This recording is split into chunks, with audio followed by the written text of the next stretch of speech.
এটা ঠিক যে কুয়াদ্রাতকে আর কত টাইম দেবে আমি জানি না। হীরা মণ্ডলকে কেন খেলাচ্ছে না, কেন দেবজিৎকে খেলাচ্ছে না বুঝে পাচ্ছি না আমি। আমাকে খুব অবাক করছে এদের দুজনকে কবে চান্স দেবে। জিয়ামেনটাকে আমি পারফরমেন্স সেই তুলনায় কিছু দেখতে পাচ্ছি না, কোনো ইনভলভ দেখছি না, টিমের মধ্যে কোনো ইউনিটি নেই। আর মানে গা ছাড়া ভাব একটা, মানে খেললেই হলো। এইগুলো বুঝতে হবে কোন ক্লাবের আমি জার্সি পড়েছি। তুমি হই হই করে দেবজিৎ মজুমদারকে নিয়ে এলে, তুমি মাঠের বাইরে রেখে দিয়ে দেখছি এরাও গোল খাচ্ছি, এ তো বাজে গোল খেয়েছি।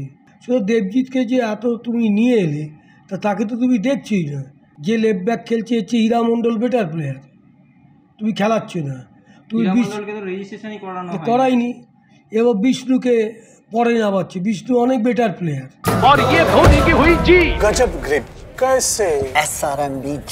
SRMB TMT बार की विन ग्रिप टेक्नोलॉजी सीमेंट के साथ बनाए मजबूत पकड़। Grip is important. এবার বোধহয় সত্যি প্রশ্ন করার সময় এসেছে। এবার আর ক্লাব কর্তা বলুন বা ইনভেস্টার, কারোর দিকে আঙুল তোলার আর বোধহয় সুযোগ নেই। কারণ এবার ক্লাব কর্তা বলুন বা ইনভেস্টার সবাই নিজেদের সাধ্যের বাইরে গিয়ে দল করেছেন, নিজেদেরকে উজাড় করে দিয়েছেন ইস্টবেঙ্গল দল গড়ার ক্ষেত্রে। বাজেট বাড়িয়েছেন, সব কিছুই করেছেন, তাও ইস্টবেঙ্গলের হতশ্রী পারফরমেন্স। এই দায় কার? আমরা উত্তর খোঁজার চেষ্টা করলাম মাত্র। আমরা দুই প্রাক্তনীর সঙ্গে কথা বললাম।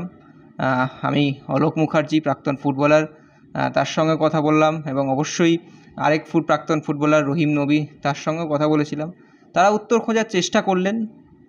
এবার আর বোধহয় সত্যিকারেরই ক্লাব কর্তা বলুন কিংবা ইনভেস্টার কাউকেই দোষারোপ করার সময় নেই। এই দায় কার?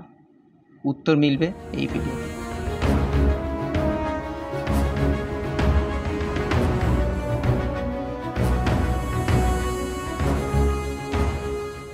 এবছর ইস্টবেঙ্গলের শেষ 4টে ম্যাচ আমরা যেটা দেখলাম, হতশ্রী পারফরমেন্স।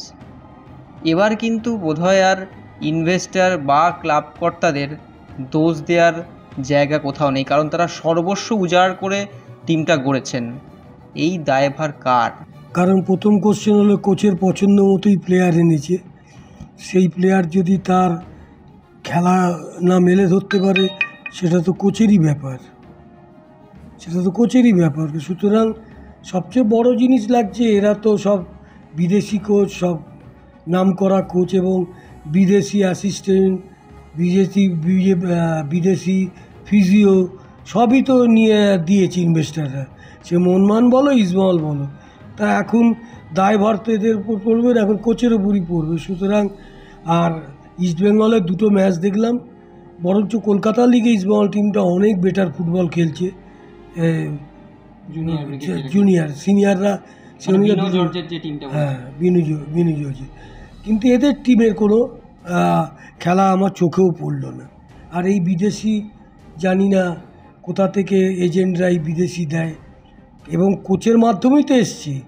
এবার তো বলতে পারবে না যে অফিসিয়ালরা এই প্লেয়ার এনে দিয়েছে, কারণ ইস্টবেঙ্গল অফিসিয়াল যদি প্লেয়ার আনতো কখনো এই প্লেয়ার আনতো না, কারণ তার জাজ্জাল্য প্রমাণ আমাদের কিন্তু ওরাই নিয়ে এসছে। এই অফিসিয়াল এই নিতু সরকার এরাই ছিল। সুতরাং কোচ তার এজেন্টের খেলোয়াড়দেরকে খেলা নিয়ে আসছে। এই যে তোমার ইনভেস্টার যদি আমাদের ইস্টবেঙ্গল অফিসিয়ালদের সঙ্গে আলোচনা করে কাকে নেবে, আমি জানি না করেছি কি না, তাহলে কিন্তু এই প্লেয়ার কখনো এই যে আমাদের সময় যারা তারাই তো আছে, এখন তারাই আছে, তারা কখনো এই লেভেলে প্লেয়ার নিত না। ইনভেস্টার বলবে যা তাই বলবে, ইনভেস্টার কোচকে বলবে, কোচ যা বলবে তাই নেবে। এই জন্যই তো এই অবস্থা হয়েছে। মানে কোচ তার কোটার খেলোয়াড়দেরকে খেলাচ্ছেন, কোটা কি না আমি জানি না, সে তো এনেছি। আমি বাড়ির কর্তা, আমার বাড়িতে যদি কোনো রকম কিছু হয় সে দায়ভার আমাকে তো নিতেই হবে, কারণ আমি বাড়ির হেড। সুতরাং কোচই তো সব, চললে 55 না চলে বাজু চলছে না। কারণ নিঃসন্দেহে যে স্ট্রাইকারটা এনেছে সে তো আগের বছর তো দারুণ ফুটবল খেলছে, কেন খেলতে পারছে না? তারপরে আমার মনে হয় টিম সিলেকশানও ভুল করেছে। তুমি হই হই করে দেবজিৎ মজুমদারকে নিয়ে এলে, তুমি মাঠের বাইরে রেখে দিয়ে দেখছি এরাও গোল খাচ্ছি, এ তো বাজে গোল খেয়েছি। ও তো ফার্স্ট গোলটা পায়ের তলা দিয়ে খেয়েছি। শুধু দেবজিৎকে যে এত তুমি নিয়ে এলে, তা তাকে তো তুমি দেখছোই না। তুমি যদি নাই দেখো, তারপরে আমি যে লেফট ব্যাক খেলছে হচ্ছে হীরা মণ্ডল বেটার প্লেয়ার, তুমি খেলাচ্ছ না। তুমি করাইনি। এবার বিষ্ণুকে পরে নামাচ্ছে, বিষ্ণু অনেক বেটার প্লেয়ার। তালালকেও তুমি আগের দিন বসিয়ে রেখেছিলে, পরে নামালে। তালাল তো বেশ ভালো প্লেয়ার। তারপরে ডিফেন্সের আমি তো জানি না কোথা থেকে এই রাইট ব্যাক এনেছি, যে এক জায়গায় দুবার ডচ খেয়ে গোল খেয়ে চলে গেল। আমি ভাবতেই পারি না এরা ইস্টবেঙ্গল জার্সি পরে কি করে খেলছি। আমি বিশ্বাস করো, আমাদের সময় প্লেয়ারদের কোয়ালিটি অনেক বেটার ছিল। না, ভালো প্লেয়ার দিয়েছে তো, যা চেয়েছে তাই দিয়েছে। কিন্তু হ্যাঁ, এটা ঠিক যে কুয়াদ্রাতকে আর কত টাইম দেবে। আগের বছরের কোচ ছিল, এবারে সব দেখে শুনে নিয়েছে, নিজের প্লেয়ারও কিছু আছে চুজ করেছে। আর সেখানে এগিয়ে থেকে হেরে যাওয়া, আর আমার মনে হয় কিছু কিছু জায়গায় পরিবর্তন করা দরকার। যেরকম লেফট ব্যাককে আমি জানি না হীরা মণ্ডলকে কেন খেলাচ্ছে না, কেন দেবজিৎকে খেলাচ্ছে না, বুঝে পাচ্ছি না আমি। আমাকে খুব অবাক করছে, এদের দুজনকে কবে চান্স দেবে। আমার মনে হয় ইমিডিয়েট কুয়াদ্রাতের সঙ্গে অফিসিয়ালদের প্লাস ইনভেস্টার যারা আছে তারা ইমিডিয়েট বসুক।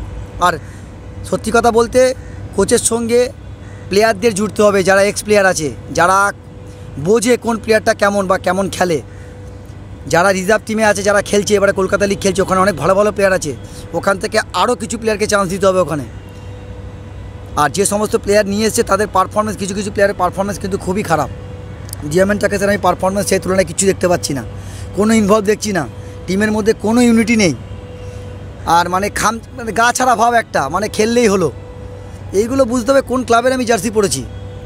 আর ওভারঅল যদি দেখি, শুধু তো ইস্টবেঙ্গল বলে না, মোহামেডানকেও তুমি যদি দেখো, মোহামেডানও সেম একই কেস। সেখান থেকে তুমি যদি মোহনবাগান দেখো, মোহনবাগানের একই কেস। বা এগুলো হবে কেন? 3টে টিম আমাদের খেলছে কলকাতার, 3টে টিমকে ভালো পারফরমেন্স করতে হবে।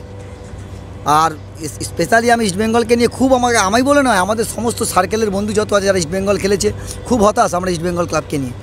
কেন এগিয়ে থাকার পরে তারপরে কীভাবে এগুলো কি কোচ, দেখো সত্যি কথা বলতে কোচ দিয়ে কিন্তু আর আমার মনে হয় না যে বড় কোচ এখন মাঠে নামবে পারফরমেন্স দেবে আমাদের। যদি আমাকে বলো, আমি সব সময় বলবো যারা প্রো লাইসেন্স, আমাদের ইন্ডিয়াতে বহুত ভালো ভালো কোচ আছে যারা আমাদের সঙ্গে খেলে, যারা প্রো লাইসেন্স, তাদেরকে ইমিডিয়েট টিমের সঙ্গে নিতে হবে। টিমের সঙ্গে সহকারী কোচ কে হচ্ছে তারই দেশের লোক, কী করে হবে? সে কী করে বলবে তাকে? ভিনুজ হচ্ছে আমার মনে হয় আমাদের যে রিজার্ভ ব্যাঙ্ক যে টিম আছে, যে কোচ আছে, তাকেও আমার মনে হয় তাকেও দায়িত্ব দেওয়া উচিত এখানে কথা বলার সময়। এখন কথা বলার সময় এসছে, এই করতে করতে এমন একটা টাইম চলে আসবে ইস্টবেঙ্গল তখন সেই দেখবে সেই শেষের দিকে শেষ করছে। এটা কিন্তু ঠিক নয়, আগে থেকে ধরতে হবে। Extra time.